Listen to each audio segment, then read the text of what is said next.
a new documentary that's out. It's playing the film festival circuit right now. I know it debuted at the Sonoma Film Festival, and it will be playing coming up at the San Luis Obispo Film Festival. That's a fun one always.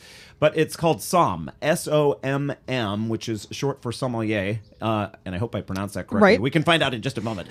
But from an expert. It's all about, you know, when you think, oh, how grueling could wine tasting be? Well, if that's your job, if you are the go-to person, just one of a few dozen in the world that have the top skills when it comes to being able to judge a wine, tell you everything about it, those are some highly trained taste buds. And so there's a new documentary out about how that process, how you get that certification. And Jason Wise joins us on the phone right now. He's the director of Somm, the documentary film, and a very good day to you, sir. Hey, thank you guys for having me. Jason, are we pronouncing that correctly, sommelier? Yeah, sommelier. Yeah, that's it's not Somalian. Sommelier. Or I've also heard people say sommelier. Yeah, well, you know, you're sommelier, you hear it all, but yeah, sommelier is the correct pronunciation. Okay. Yeah. And so how many are there in the world right now that have this optimum level of certification? Well, I can tell you that since it became something you could get, 197 people in history worldwide have ever attained it. Now, some of those, I don't know that all those people are still alive, but that's the amount of people that have passed. Okay, so fewer than 200. Yeah, so what do you have to do to achieve that? Is there some test? What it's just years of experience? So, yeah. Well, there's several levels of this exam to become a certified sommelier, an advanced sommelier. The final level of 4 is master sommelier. And it's kind of like the Richter scale. You know, every time it advances up a number, it is exponentially more difficult in what you have to do. And so, you know, the advanced exam is very difficult, but the master exam is one that you devote, you know, kind of Zen master time to become, you know, and that's what this film's about. We follow 4 people for, 3 years in their pursuit of trying to become a master sommelier. So it's intense. It's very intense. And Jason, you were, are friends with someone who was going through the process, and that's what made you think to do the documentary? Do I have that right? Yeah. I mean, so while I was in film school, I bartended, I think, like any self-respecting filmmaker. And, it's a good living. Right, no, of course. And so a friend of mine who was a server at Morton's Steakhouse named Brian McClintock is one of the main characters in the film. I mean, I was trying to make a documentary about champagne having to do with World War I and, you know, a lot of that stuff. And it turns out it would have been pretty boring because everybody I wanted to interview was dead. Right. And so Brian was about to start taking the first level of these exams, and he said, you got to see how he practiced. And I went and watched him, and my jaw hit the floor. I've never seen anything like it. It was like somebody showed me a ballet with no music. I mean, I was like, oh, man, I could not believe I was the first person that got to set this to music.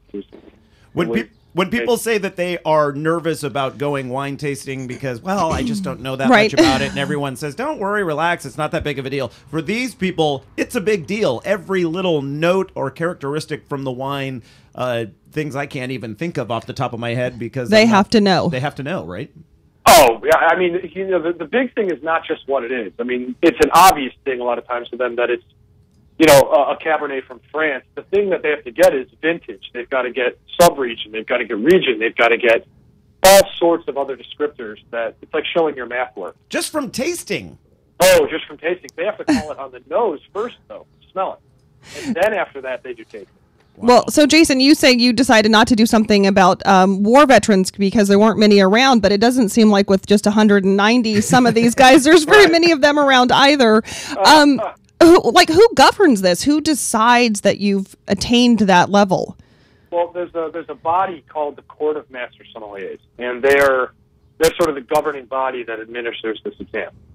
And the master level you have to be invited to take. So you have to pass the level previous and also kind of apply and say, I'm ready to do this. And you only take it once a year. I mean, there's a lot of pomp and circumstance with it, but it's also, they do it for a reason. It's really hard. I mean, no, I don't want you to give away too much of the documentary, and I really love documentaries, but Sure. Do you document anyone failing at this? Do you get to see someone who doesn't quite make it? I would say the question you should be asking is, does anybody pass? Because the odds are ridiculous. I mean, the odds are, we keep trying to calculate how hard it is to pass this exam, and I think we think the odds are about 5%. You have a 5% chance after spending 5 years to get there. Wow. Is generally how hard this is. So, the little factoids that are thrown around, like, you are more likely to be hit by lightning than play in the NBA. So I wonder how would you characterize your chance of becoming a master sommelier? Well, I mean, obviously you'd have to start the program first. And so, it's not the same as, somebody walking around the street getting discovered as an actor or something. Right. Yeah. But, I think within the field, God, I mean, the thing I keep telling people is it's the hardest test you've never heard of. I mean, it is one of the hardest tests mankind has ever created. It just blows me away that I didn't know it existed before I started making this movie. It is.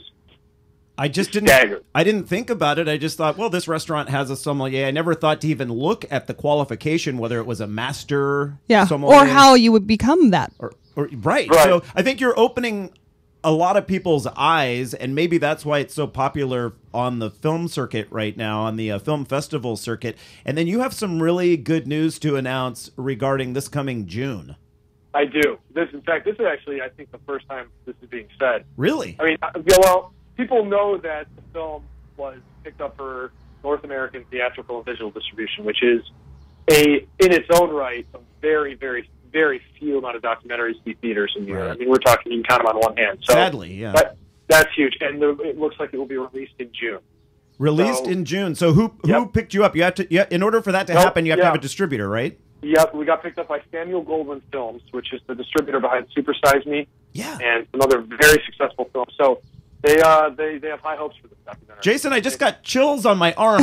So exciting! I really did, because that's very, very exciting. I love because it's an educational tool as well, and the more people that can watch something like this, the more we have an appreciation for the fine aspects of food and drink. So this will be. Oh, go ahead, Jason. Sorry. I was just going to say, just wait until you see how it plays, though. I mean, this doesn't play like a documentary. It plays like a straight-up narrative with, an ending that it builds to, and it is intense. It's very funny. It seems like it's with the popularity of reality TV shows, it seems like it almost plays along those lines and could be spun off into where, like, right? Annually. Could you imagine? Yeah, well, it's I mean, I think it's a possibility, but I will tell you this. This is not an easy bunch to film.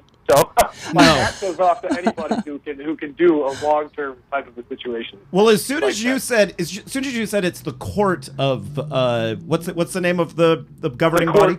The Court of Master Sommeliers. Yeah, the court. I thought, oh boy, how did you get cameras in there? And I bet they didn't want anything recorded. I bet they were constantly like, you can't shoot this. God, that could be a 25-minute conversation with shots of tequila. I mean, right. That was the hardest thing I've ever done in my life, is getting permission to make this film. Because they must be very protective of the process, and what the inner workings, I would think, would be something closely guarded.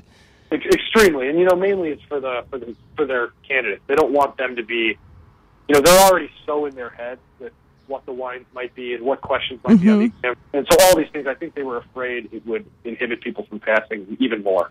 Right. What's the overall reaction from the governing body now that the film is getting such praise? Are they happy about it, that you've brought attention? I think so. I mean, everything I've heard so far has been very positive, and many master sommeliers have seen it at the premiere at Napa Valley Film Festival and at Santa Barbara and other places. And I mean, everybody's just said, thank God, now my wife or my husband or my parents know what the hell I do. and so when they say that to me, it's like the greatest honor I've ever heard. So I think they're pretty positive about it. I mean, honestly, it's a story that has to be told. I mean, people will be blown away. They didn't know this energy was happening out there. So I have a question for you, Jason. Is this mostly something that guys do, or are women also in this line of work? Oh, yeah.